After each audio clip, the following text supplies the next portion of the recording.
রোজ রোজ চিকেনের আর কষা আর ঝোল খেয়ে মুখটা কেমন হয়ে গেছে, কিন্তু ঘরোয়া মশলা দিয়ে যদি সহজ উপায় এই রেসিপিটা বানানো যায় তাহলে কেমন হয়। চলো সেটাই তোমাদের সাথে শেয়ার করি। আজকে বানাবো হচ্ছে চিকেন কোরমা, তো সেই রেসিপিটাই তোমাদের সাথে শেয়ার করব। চলো রেসিপিতে ফিরে আসা যাক। রান্নাঘরটা চেঞ্জ দেখছো তো, মায়ের বাড়িতে আছি তাই জন্য রান্নাঘরটা চেঞ্জ। যাই হোক, চলো রেসিপিটা শুরু করি। দেখো, প্রথমে 1 কেজি চিকেন নিয়ে নিয়েছি।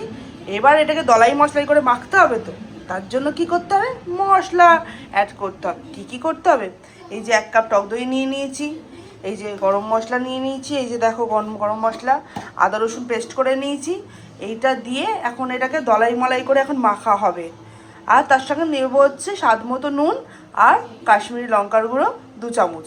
সেটা দিয়ে এখন দলাই মলাই করে মাখা হবে। দেখতে থাকো তোমরা, আমি মাখি। প্রথমে 1 কাপ টক দইটাকে ভালো করে ফাটিয়ে নিয়েছি। ফাটিয়ে নিয়ে পুরোটা ঢেলে দিলাম।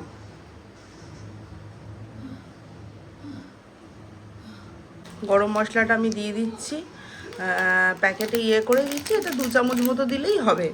তো সেটাই দিলাম, মায়ের বাড়িতে আছি তো তাই একটু অসুবিধা হবে। আর এই যে নুন স্বাদ মতো দিয়ে দিলাম।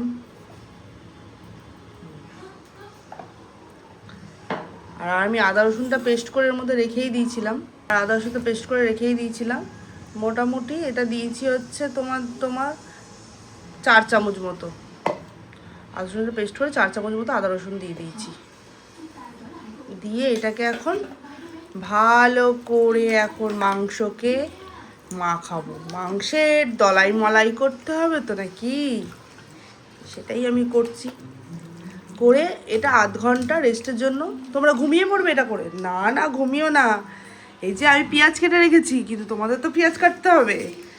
তো ফটাফট 4টে বড় বড় পেঁয়াজ একদম বেরেস্তার কেটে নেবে। এটা ততক্ষণ আধ ঘন্টা রেস্টে থাকবে।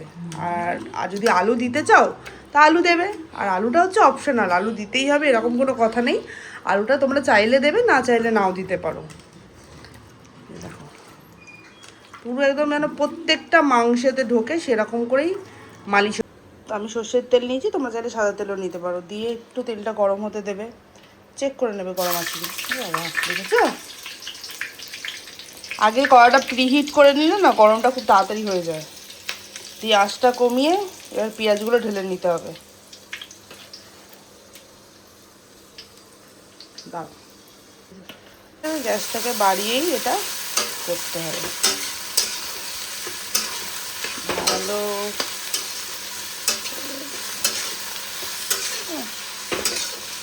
ভালো করে ভাজা ভাজা করতে হবে। যতক্ষণ একটু তো বেরেস্তা, একটু তো কড়া কড়া ভাজতেই হবে, কিন্তু খুব কালো আবার ভেজো না, ভাজলে আবার এটা পুড়ে গেলে তখন বিচ্ছিরি হয়ে যাবে। একটু সময় দিতে হবে ভাজতে। ওটা ভাজুন, ওটার মতো ভাজা হচ্ছে, তার মাঝখানে দিয়ে দেবে হচ্ছে দু কোয়া দারচিনি আর 4টে এলাচ দিয়ে ভেজে যাবে। এটাই হচ্ছে ধৈর্যের কাজ, বুঝলে? এটা হচ্ছে পেরেস্তা ভাজাটা সবথেকে, কেন পেঁয়াজ যাতে ধরে না যায়, পুরো হাই ফ্লেমে এটা ভাজতে হবে। একটু যেই ভাজা ভাজা হয়ে যাবে এর মধ্যে আমন্ড আর কাজু দিয়ে দিতে হবে। এখনো হয়নি বাদামি রঙটা, আরেকটু ভাজা হবে তারপর দেব। ওটা দিতে ভুলে গেছিলাম, সেটাও দিয়ে দিলাম। সব থেকে কঠিন কাজ বন্ধুগণ এই পেঁয়াজের বেরেস্তা বানানো, যাতে ধরে না যায় আর সমানে বেরেস্তা ধরছে তখনই তার সাথে সাথে 4-6টা কাজু, 4-6টা আমন্ড, 5-6টা মতো কাজু আর 5-6টা মতো আমন্ড দিয়ে দেবে। দিয়ে নাড়িয়ে যাও যতক্ষণ না এটা একটু কালো। এটা এবার ভাজা হয়ে গেছে, এবার এটা তুলে ফেলতে হবে।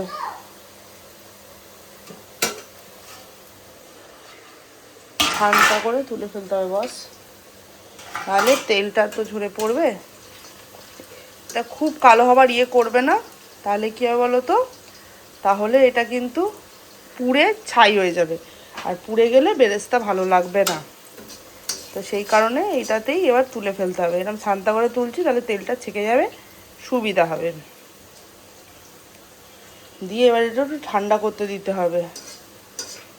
এখন যদি মিক্সিতে ঢোকাই তাহলে মিক্সিও গরম হয়ে যাবে বস, তাই মিক্সিতে এখন তো ঢোকানো যাবেই না, তাই না? মিক্সিতে এখন না ঢুকিয়ে দেখছো তুলে ফেলতে। এটা ফ্যান চালিয়ে এবার ফ্যানের তলায় ঠান্ডা হতে দাও। ঠান্ডা হয়ে যাক তত। তেলটা ফেলা যাবে না, এই তেলটা এখন গন্ধে ভরপুর আছে, একদম মশলার গন্ধে। তো এই তেলেই চিকেনগুলো আমি দিয়ে দেবো। ঠিক চেঁচে একদম দিয়ে দিয়েছি, কিন্তু এই সময় গ্যাসের ফ্লেম কমানো যাবে না, কিন্তু গ্যাসের ফ্লেমটাকে হাই রাখতে হবে। দিয়ে এটাকে মোটামুটি 3-4 মিনিট এরম কষিয়ে যেতে হবে।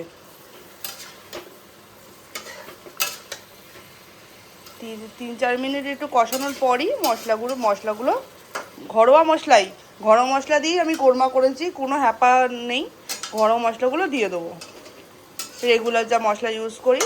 কিন্তু এটা 3-4 মিনিট একটু এটাকে আঁচ না কমিয়ে এটাকে এখন কষিয়ে যেতে হবে।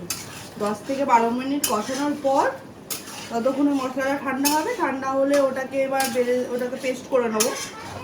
ততক্ষণ এটাকে কষিয়ে যাও। 10-12 মিনিট কষানোর পর তারপর এখানে রেগুলার মশলাগুলো দিয়ে দেবো। হয়ে গেছে, এটা তুলে দিচ্ছি মিক্সিতে পেস্ট করব বলে। এর মধ্যে রেগুলার মশলা দিয়ে দেবো। 1 চামচ হলুদ, 1.5 চামচ মতো ধনে, 1 চামচ না 1.5 চামচ মতো জিরে, কাশ্মীরি লঙ্কা 2 চামচ মতো, আর একটু দিয়ে দেবো হচ্ছে ব্ল্যাক পেপারও দিয়ে দেবে মোটামুটি 2 চামচ মতো। ঝালটা দিয়ে খাও, আমি 2 চামচ মতো, 2 চামচ না 1 চামচ মতো দিয়েছি। ঝালটা আমি গ্যাসের ফ্লেমটা এই সময় লো করে নিয়ে দিয়ে দেবে।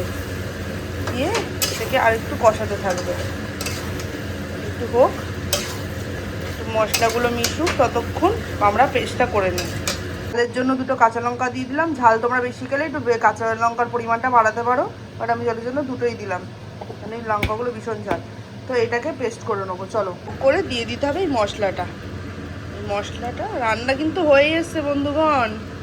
এই মশলাটা দিতে হবে। এই মশলাটা তো ছেঁচে দিতে গেলে একটু জল দিতে হবে। তো গরম জল করে নিয়েছিলাম আমি মাইক্রোওভেনে, তো সেটাই একটু মিশিয়ে, গরম জলটাই সেটা মিশিয়ে মাইক্রোওভেনে গরম জল করে নিয়েছিলাম, সেটাই ভালো করে একটু ইয়ে করে নিই।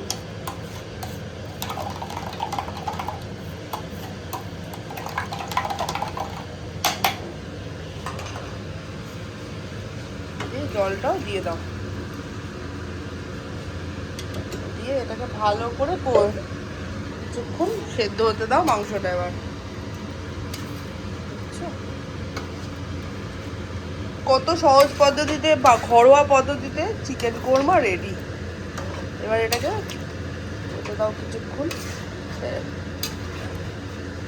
এখন মশলাটা তো ভালো করে এখন মিশতে হবে এর সাথে, সেটাই হোক। তো এরকম চাপা দিয়ে হতে দিয়ে দাও কিছুক্ষণ, এটা হোক মোটামুটি 10-15 মিনিট। এমনি 15-20 মিনিট হয়ে গেছে, আরও 15-20 মিনিট হোক। গ্যাসের ফ্লেমটা হাই করে দিয়ে রেখে দাও, হয়ে যাক, তারপর তোমাদের সাথে শেয়ার করছি বাকিটা। লাস্ট ফিনিশিং হচ্ছে ঘি দিয়ে দাও, বাস। ঘি দিয়ে একটু ফুটুক, রান্না রেডি। ঘি দেওয়া হয়ে গেল, আর ঘিটা একটু চারিদিকে মাখিয়ে মানে একটু লেগে যাক। লাস্ট ফিনিশিং ঘি দিয়ে গরম গরম ঢাকা দিয়ে রেখে দাও। খাওয়ার সময় গরম করে গরম ভাতে মেখে খেও, অসাধারণ। ভাত খাও, পোলাও খাও। আমার ছেলে বলবে পাপা কিরকম হয়েছে, বলো একটু মুখে বলো কিরকম হয়েছে আদর। আমার ছেলে ক্যামেরা সাই ভীষণ, ওই মাথা নেড়ে দিল মানে ব্যাস ওইটুকুই, ও আর মুখে বলবে না।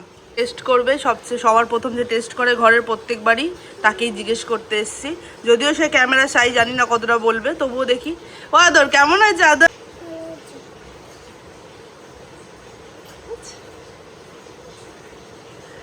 ভালো হয়েছে বলে দিয়েছে, ওইটুকুই মুখ নিচু করে ব্যাসের থেকে বেশি। ছেলের রিভিউ নিয়েই ভিডিওটা আজকে এই পর্যন্ত রাখলাম।